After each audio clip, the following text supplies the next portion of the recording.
मला हे वाटते की आज फायनान्स मिनिस्टर विकसित भारत कशा होईल ह्याची प्रक्रिया जाहीर करेल. पहिली प्रक्रिया ये है की आत्मनिर्भर आम्ही कसं बनवू शकतो.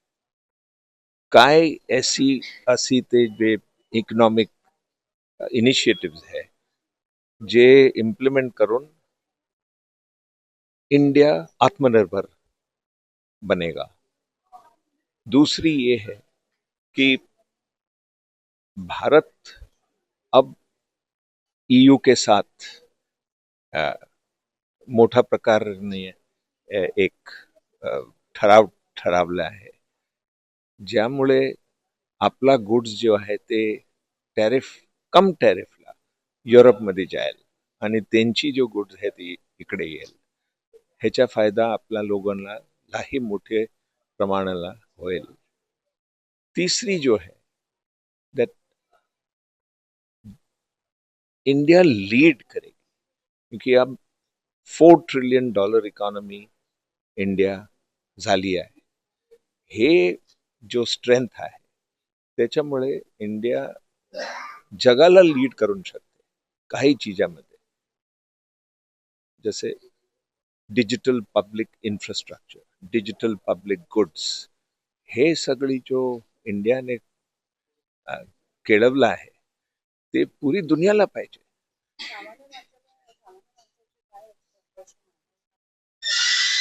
सामान्य माणसासाठी जो भी करायचं होतं ते करून टाकलं आहे. जीएसटी बिल्कुल बरोबर झाला आहे, इनकम टॅक्स भी बरोबर झाला है. नया इनकम टैक्स एक्ट 1 अप्रैल लागू हो जाएगा. टॅक्स मध्ये काही फेरफार नाही येईल, कारण सगळे फेरफार झाले.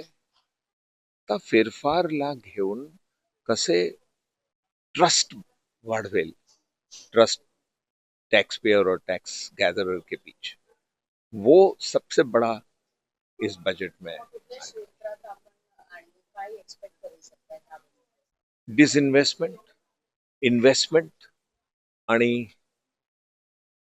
प्रायव्हेटायझेशन, हे तीन चीज हे बजेटमध्ये सगळ्यात ऊपर आहे.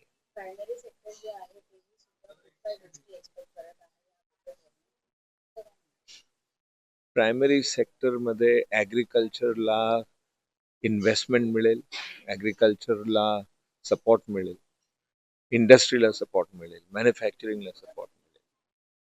टॅक्स दरमध्ये काय फेरफार नाही व्हायचे, ते आशा सोडून द्यायची. इन्व्हेस्टमेंट कसा होईल हे बघायचे आणि डिसइन्व्हेस्टमेंट गव्हर्नमेंट कसा करेल ते बघायची. शैलेश हरिभक्त.